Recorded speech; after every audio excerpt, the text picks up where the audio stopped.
across the UK, online and on DAB. Talk Radio. Talk Radio. The Late Night Alternative with Ian Lee on Talk Radio. We have ways of making you talk. Here we go, here we go. What a great fade out. He's paranoid. Such a great fade out. That's one of your more obscure Doctor Hook songs. The first time I heard that was when our next guest, we're going to have on in a second, Dennis Locorriere, the lead singer of the voice of Doctor Hook, was doing, I don't know if you call it a comeback gig or warm-up gig, I don't know what it was, at the Mean Fiddler, this tiny little club in London, North London, and I took my mum and he came out, and I think he opened with that song. And man alive, it's a great song. I'm thrilled to say, ladies and gentlemen, would you please welcome Doctor Hook, Dennis Locorriere. He's here, Dennis! Hey. How you doing, man? Man, you know, I'm all right. I'm all right. It's been a very, very strange year, you know. It was one of those things, because I was rocking. I was just rocking. I've just been on the road with the band. Dennis, let me stop you. We've got a weird echo on the line. Our phones here are so rubbish. Can we call Dennis back immediately, please? Because the phones, you wouldn't have thought, £25 million studio, and we can't get a phone system that works. And let me tell you something, he did not sound like that when I called him just now. I know. This place is so lousy. This is a big exclusive. Dennis is coming back, I don't want to say from the brink of death. I don't want to, I want to dramatise it a little bit. But Dennis has been very poorly, and we're going to find out exactly what. But I want to speak to him echo-free, for goodness sakes. Or maybe it's just his voice is so powerful. Maybe it was like he had his own echo going on there. You just don't know. Dennis, let's try that. I'm really sorry, man. Let's try it. That's all right, man. If you couldn't hear me, you know, I would have kept rabbiting on even if I got a dial tone. You know what I mean? Listen, I have to say very quickly, we're going to talk about where you've been and why you've been a bit quiet in a second. But I want to address that song, "Everybody Loves Me." Right? It's a great song. I think it's a real hook song in as much as it's catchy as hell. There's kind of like a little country vibe going on, and it is packed full of really, really dry humour. Am I right that comes from the album Bankrupt? And you guys were actually bankrupt. That's a song that I started writing, and Rick in the band, Rick Ellswood, helped me write the middle section about whatever happened to the cold, cruel world I used to understand, you know. I mean, there's some great some great writing in there, so I was so glad he got involved. But that's one of those songs, like you said, even when I played acoustically and played alone, I used to keep that in. Because, you know, you don't need a lot of music. There's a lot of words. But you guys, this was like your third or fourth album, but you guys were Skin, and that's why you called it Bankrupt. You basically spaffed all your money away. Is that right? Or you've been ripped off? Well, man, we didn't blow it on parties. We were an opening act, you know, and opening acts don't play for money. They play just for exposure. And so we started getting on the bill with, like, huge acts like Emerson, Lake and Palmer and I mean everybody, you name it, the Eagles, and you know, and they had air jets and stuff and taking them around, and we had to rent a car, so we just went broke, literally trying to stay on the road with those big acts, you know. Now listen, Dennis, let's talk about it. You've been really quiet. You're normally very vocal, both in life and on Twitter and stuff. You've been like properly ill. You've not just had like a cold or something. You've been really ill. Now, I'm going to let you say as much as you want to say. I kind of know what's been going on, but what do you want to say to the boys and girls and the fans? Well, I realized that I kind of just faded away there really quickly. When we started, you know, the band had been going, we've been doing stuff all around the world for 3 years, and it really felt great that we were going to start this 50th anniversary tour. And everybody's really geared up for it. And, you know, I had started feeling a little rocky around Halloween of the year before, you know, October, November, through Christmas, just feeling a little rocky, but everybody has the flu, and everybody talks about, you get the flu, and then 2 weeks later it goes away, and then 2 weeks later you have it again. So I was just thinking it was that, because we were gearing up to go on the road and start this 50th anniversary tour, and, you know, nothing was going to get in my way of that. And we went out and we started in Norway, and we did like 4 shows.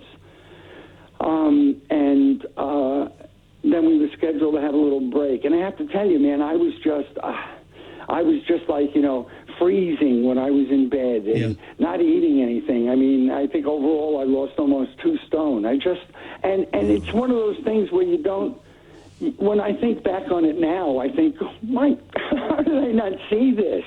But I was just wrapped up in what I was doing. And, I'd been ill on the road. I've sung a whole week in a club with strep throat, because you just have to do it, and you heal on the mend.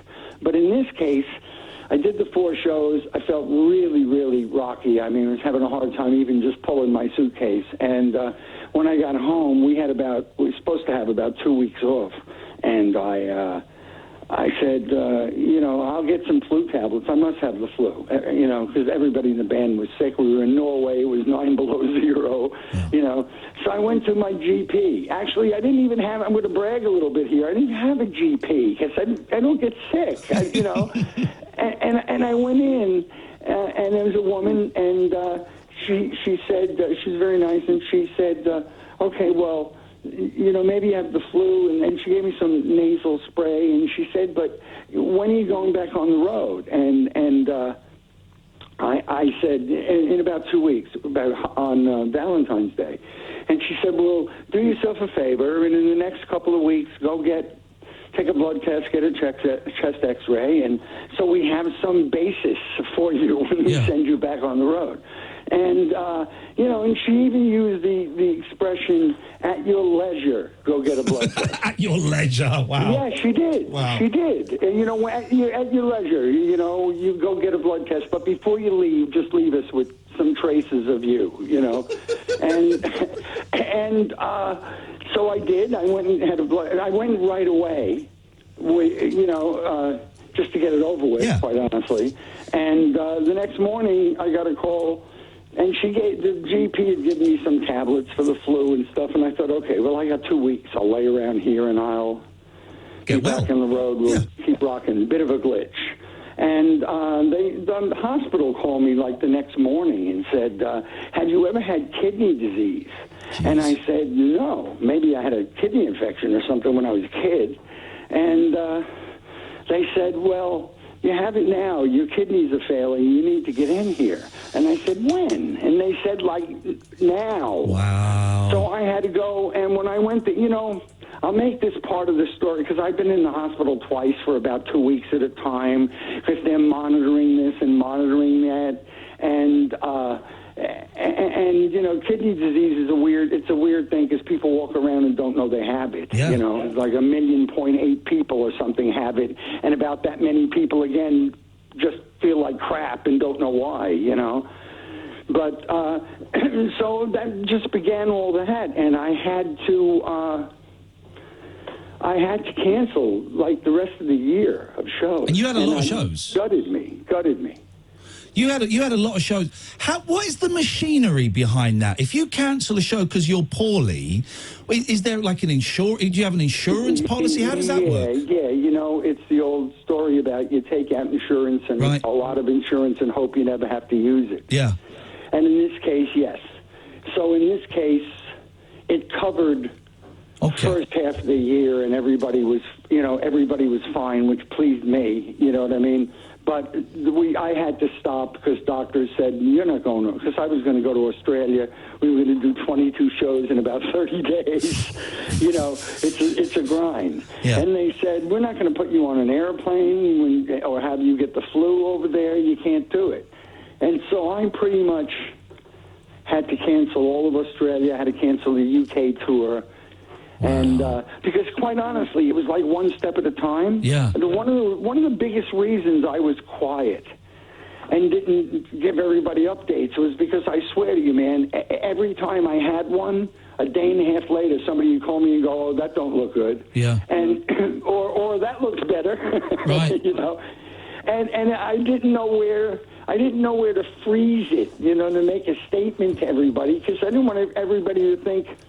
Well, the funny thing, I was going to say I didn't want anybody to think I was dying, but from what the renal department tells me now, when I went in, I was pretty close to, like, if I would have had anything else wrong with me, the flu, diabetes, or anything, I might have checked out. I mean, I was pretty close to Halo and Harp, and I didn't know that.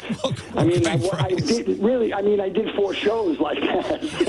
So, you know what I mean? Oh, mate. I didn't know that, but I couldn't have done a 5th show. Here's the thing. Here's how I knew you were ill, because I spoke to you on the phone, and we were only on the phone for 5 minutes, and I did most of the talking. That's when I thought, geez, he's really ill. No wonder you haven't had me on in such a long time. I couldn't breathe. You couldn't, because when I speak to you on the phone, it's wonderful. It's like an hour or 90 minutes of life advice, and I just sit there and absorb it. And when it was me and you said, I've got to go now, I'm feeling a bit tired, I thought, oh man, Dennis ain't well. This is not a good sign. And also, the one thing you did tell me is how upset, genuinely, this isn't showbiz bullshine, how upset you were at cancelling the shows, A, because of the fans that wouldn't see the shows, but B, because of the band, or the band member and all the road crew that kind of depend on you to feed their families and stuff.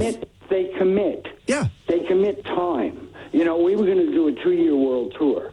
And so they were doing the best they could to commit big swatches of time to me and to do that and to Dr. Hook. And, if it just gets cut off the knees, because, man, it was very, very strange. It was very, very strange to just be cut off like that. I'm not used to that. Somebody saying to me, no, man, you need to sit down.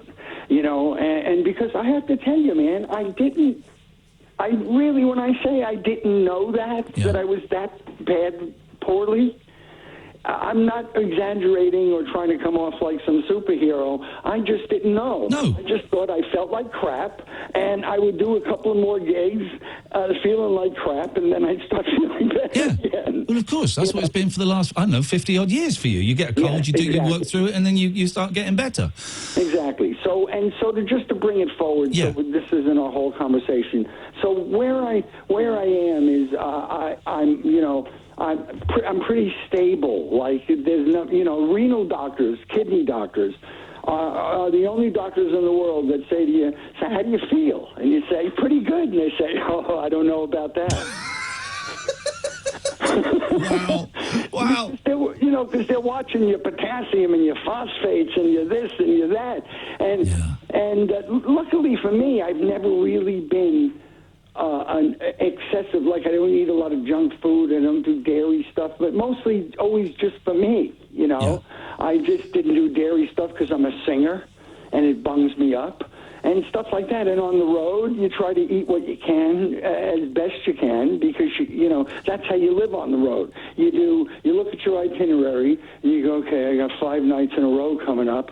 I'm not going to eat or sleep much, but then I got 2 nights off, so I can really try to sleep in there and grab a bite, and you conserve yourself like anything else, and you pace yourself. But I literally hit a wall. I could not have done another show. And for me, it's down to, it was lucky that when they said, go at your leisure, get yourself a blood test, and I went right then.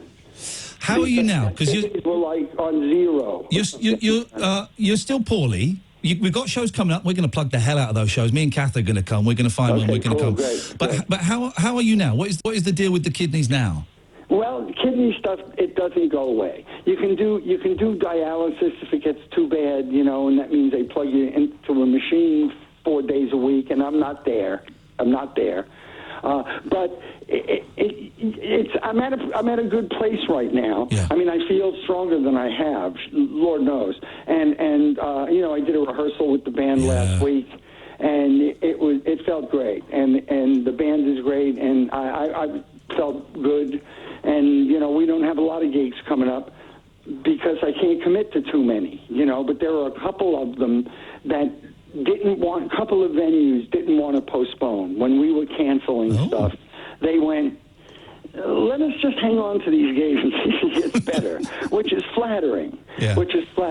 And I do want to do a couple because it's a little closer to the truth for me, man. I was really pleased to go see the band and see everybody because it's a big part it's a big, obviously, doing the singing and the band, and it's always been a big part of my existence on some level, and for it to just be like, you know, and everybody say, well, don't worry about it. We have insurance and everything will be covered. And it was a little bit like coming out of a coma and having somebody say, well, your legs are gone, but we got you some nice wheels. You know what I mean?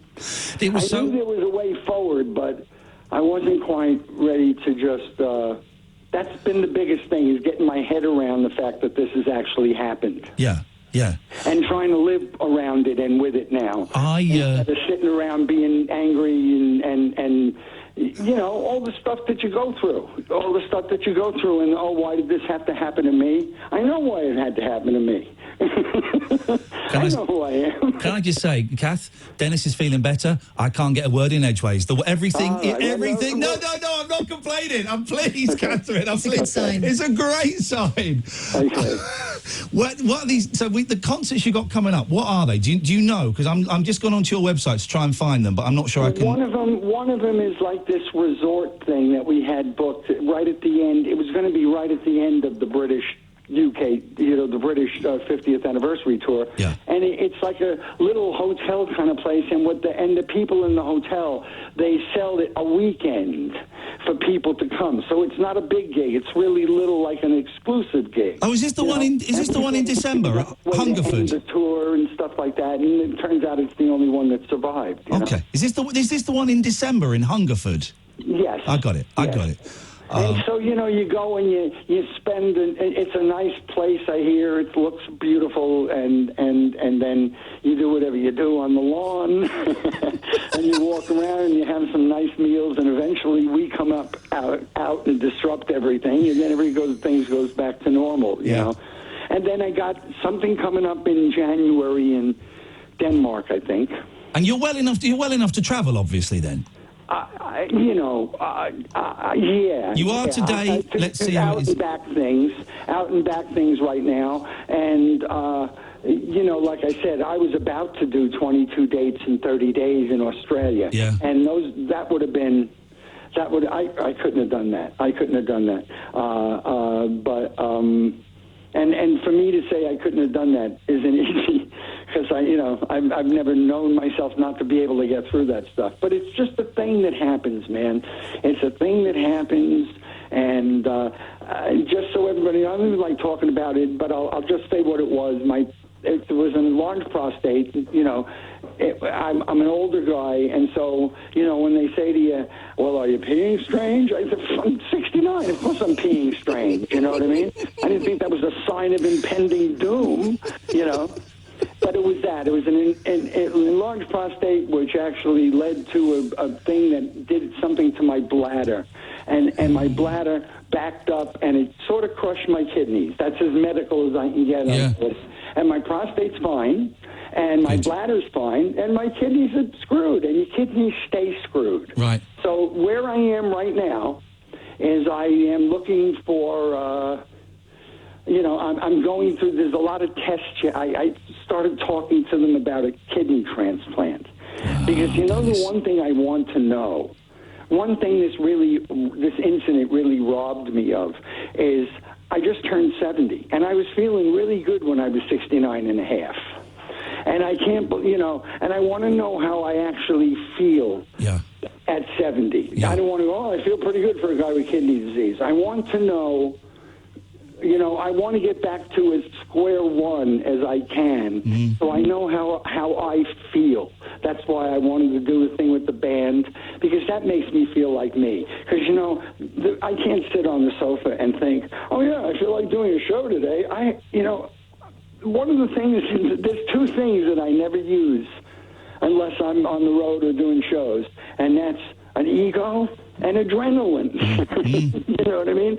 And those come into play, because you walk out on stage and the ego is, well, I'm not going to make a fool of myself in front of you, and you do what you can, and adrenaline is just whatever you get back, and it makes you feel. And so, you know,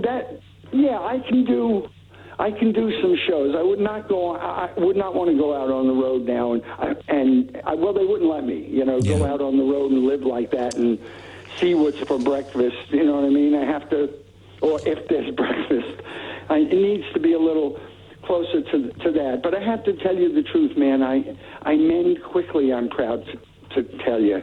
I really am. I mend quickly, and I only knew that. I didn't know I mended quickly until I fell apart. And I must be, except for the kidney disease, pretty healthy. Because I've never had so many doctors tell me what good shape I'm in, except for that. You know what I mean? And so that's good to know. It's good to know. Also, Dennis, I need to know now anyway, because I'd like to get back out and do some more of these shows. You've just written your next song. I didn't know I mended quickly until I fell apart. That's a country hit if it's waiting for one. This is the thing. I lived in Nashville for too long, and it's just kind of just still drips into your shirt cuffs and stuff. It comes out once in a while. Well, listen, Catherine, do me a favour. Yeah. Give Dennis one of your kidneys. Come on, do it. No. I'm teasing. I'll get on a donor list. That's the thing. Yeah. I'll get on. I don't want to do that to anybody else. I don't want to say to somebody, look, I'm 70, and I'd like you to be a little less so that I can live another 45 minutes.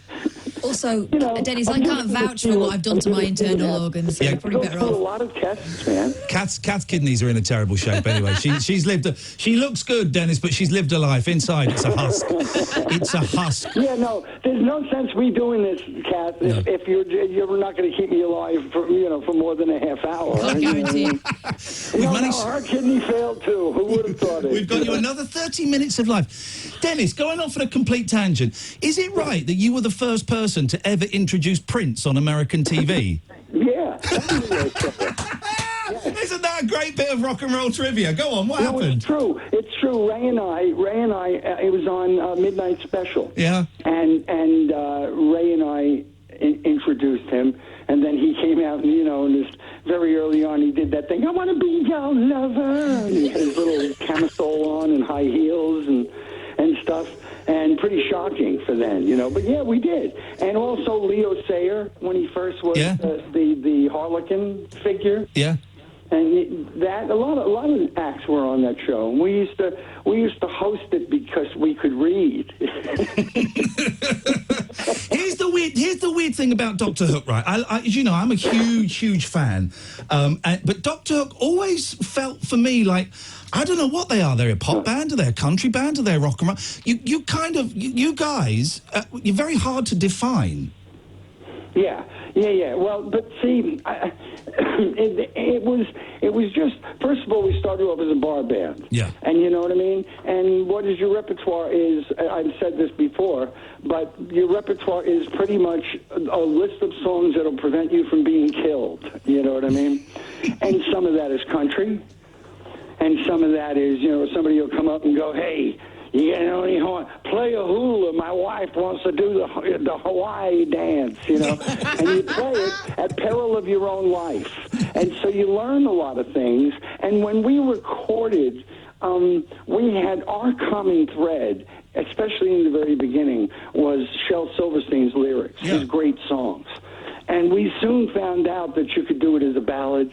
You could do it up-tempo as long as you didn't step on the song. Yeah. And so we used to try to give each song its own little character, I mean, that's why, because Shell songs are a lot of lyrics, and if you just plod behind there and you don't really roll in any scenery, then you got a lot of, and it really requires people to listen. I think Hook Records used to, even with that thing, Everybody Loves Me, it's not Shells, it's me and Rick, but there's a lot of words. But when I was listening to it on the phone before you had me come on, it tickled me because you can hear the words. Yeah.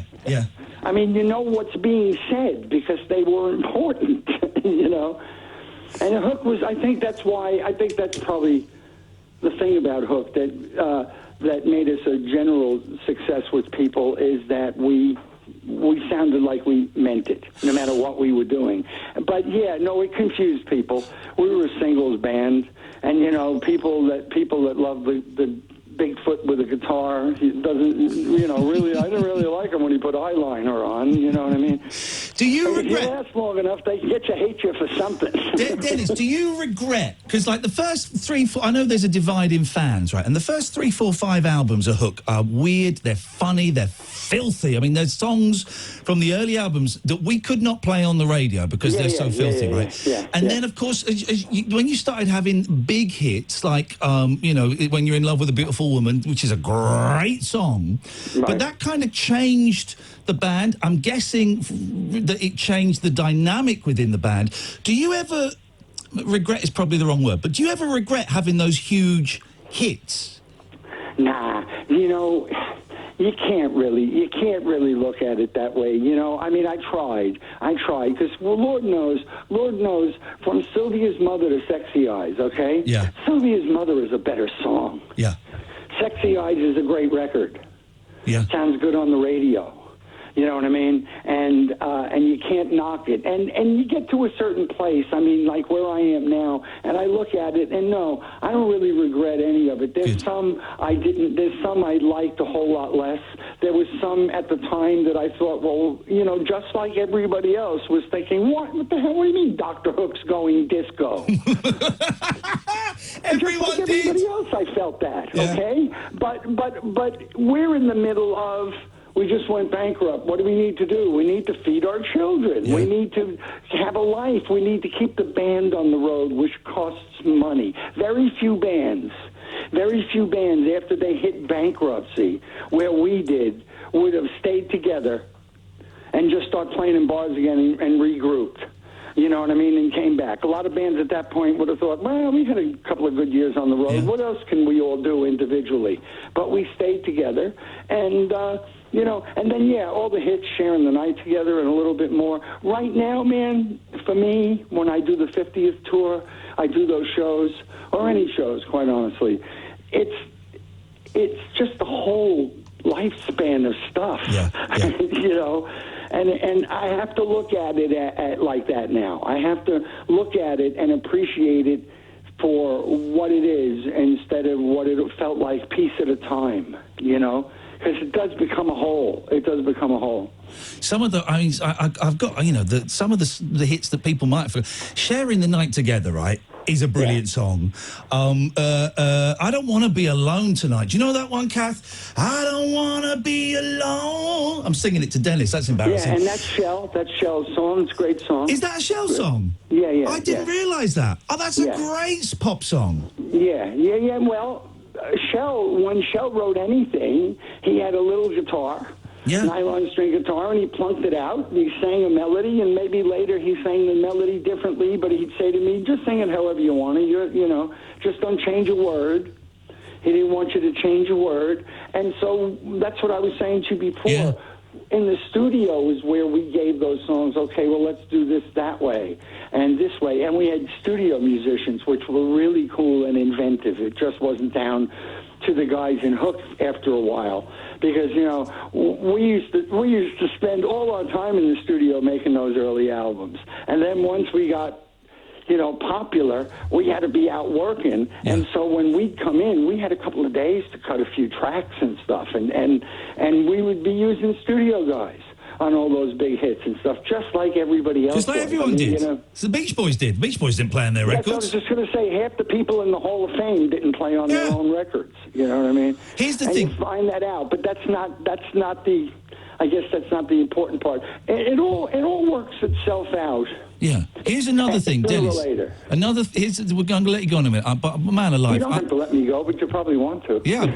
Listen. I don't want you dying on the show. That's the thing. You need your rest. It's so good. It's so good hearing you sound so well, man. I've not heard you sound this well for ages, and it's a thrill. The one thing that you told me you were really peed off about when you got ill was the fact that you had recorded, and I've got it because you were very kind enough to send it to me. You'd recorded the first Dr. Hook album in years. Yeah. And it's brilliant. Yeah. And I know you're saying Willie that. Dowling, our keyboard player, and I did some stuff in his studio in France. It's brilliant. And we finished it just at the end of us finishing what we recorded. I started to feel a little rocky. And you know, and it's the band, it's, you know, Dr. Hook. I love this kind of synergy, man. The band is, you know, I'm saying, okay, ladies and gentlemen, this is Dr. Hook 2019, and that's who's on the Dr. Hook 2019 album. Yeah, it's not a bunch of session guys. It's this group. this group, with an additional female singer on the record. But we finished that, and it doesn't, now it was, I loved it. I loved doing it. I didn't know I had another album in me. I didn't know anything. Willie just wanted to do it, and he's a lovely guy, and he's an enthusiastic guy, and he just kind of started pulling things out of me, and I was, I'd give him a cassette with a song on it that I wanted him to consider we might record, and instead he'd listen to the song after it, and he'd go, "What about this one?" and I needed that. And we got a lot of great stuff, and then we started the tour, and it ended 4 gigs in. It was the end of that. And so this is the weird part. This is the business part. It's like anything else you record was brilliant. It was lovely. It was, But so what do you do with it? Sense memory. We have to sell it. Now we have to find somebody. And, right now I'm in the enviable position of having to find somebody without a tour and not feeling so great. Yeah. So it's like, I can't go, "Hey, let's go. Okay, look, if you just don't make me tired, and we can promote this record, And it's a shame. It's a shame, and it's just all got me gutted, It's all got me gutted, but I'm having to. I don't need to feel bad and then feel bad about feeling bad. Yeah. You know what I mean? Yeah. So the album is called Sense Memory. Is it? You haven't got a label for it. We don't know what's going to happen, because it is great. I'm not just blowing smoke up your ass. It is I listened to it on the way into work ages ago when you sent it to me, and I came in and I said, "Cass, I got the new Dr. Hook album. I'm gonna be honest, it's bloody excellent," and it is. It's everyone's a winner. So what happens with it? I don't know. Oh, I don't know. The one thing I think about it is that when I listen to it, even now, months later, there's nothing on there that's particularly aged. No. There's nothing on there that you'll be able to go, "Oh, yeah, you must have cut that in 2018. I recognize the drum sound." Yeah. It's just music. And so everything in my life is on hold right now. But thank goodness I have this bit of work that right now, trying to get media and labels and stuff interested in this when I'm hopping on one foot. Yeah. I don't need it. I just need to go out and do these gigs and do the best I can, and I'm excited about those. You know what I mean? I'm trying not to focus on what I'm not doing right now, because that album will hold. And I think it's if I get this back together like I'd like to, then we're back out doing the 50th, because it's just celebrating 50 years of music. It's not like, well, it wasn't in the 50th year, so you're out. It doesn't count. It's whenever it starts. And if I can do that, then maybe this record makes sense to people. Maybe it makes sense to people. So I don't know. It's a very bold move to make an entire album of rap, Dennis. That was brave, but it works. It works. Yeah, listen. Thank God you're going to play something. Imagine. I'm happy with it, man. What am I going to say? You should be. It's brilliant. I can't say too much, and then people don't hear it. They will hear something here. I guess as soon as I hear a dial tone, they'll hear that song. Listen, how it goes? This is how we're gonna say goodbye. We're gonna play some ads, because I've missed 2 ad breaks, and I'm gonna get told off. Then we're gonna come back, and what song is it we're gonna play? Give us the name of the song. It's called When It Stops Raining. Beautiful. Dennis, so wait a minute. Now the ad breaks are going to be between us saying No, all right. Screw the ad breaks. Screw the ad breaks. We're going to play the song then, and I'll get the sack. Yeah, otherwise, well, no, I wouldn't want that to happen. Well, listen, if you do, there's another song on the album that you'd like. Tell me which other one to play. The sack. There's one on there for you. Oh, no, there is. You're right. Listen, we're going to play it now. The ad breaks who cares? I think we're going to get the sack anyway, the way it's going. Dennis, brother, it's so nice to hear you talking and sounding upbeat. And when I spoke to you, I don't know, a couple of months ago, There's such a difference in you, and I got my fingers crossed, and a lot of people are sending lots of love. I know Kath is as well, and a lot of people listening. Man. I appreciate this time too, because I kind of wanted to step back into the social thing. Yeah. But like I said to you, if you and I have a conversation, mate to mate, it's a lot better than me sitting here trying to think, now, what's the first thing I should tweet after a year? Oh, jeez. So now it is whatever it is. And people will hear this, and I guess they'll hear your podcast, whoever hears it later. Yeah. I just I appreciate the time, because I feel like I haven't said an awful lot, but I know why I haven't. Yeah. But I feel like it was probably time to say something. So I hope I haven't bunged up your whole show with medical emergencies. There's not like a blue light going on, like an ambulance thing or anything. Before we go, of course, we need to get your opinion on Brexit. I'm joking. Yeah, Don't. Something I still don't. Every time people say that, I think they're going to say breakfast, and I've only started eating breakfast since I got poorly, because I'm home. Hey, can you believe you? Someone on your social media posted the first time that we met when I was at LBC. That was 2006. That was 13 years ago. I know. I saw that picture today. You look like you're 15. You look about 16. And like it's a first job in radio, and it looked like that was probably my last. Yeah. It was such a thrill, because I grew up listening to you because my mum, and it was such a thrill when your name was. Does anyone want Dennis? And you're too right. And then since then, you've been so kind to me, man. You've been so kind to my mum, and the fact that I listened to you when I was a kid. I don't want to make you sound old, but you are. I listened to you when I was a kid, and I now consider you as a friend. And you've been so lovely to my family, Dennis. So you come on here anytime you want, and you share anything you want, and I'm honoured that I'm going to be one of the possibly the first person to play a song off the new album. So thank you, man. Yeah, you're absolutely going to. So thank you. Thanks, everybody. I'll see you on social media now and then. Bye. I love you, Dennis. Take care, man. Here we go.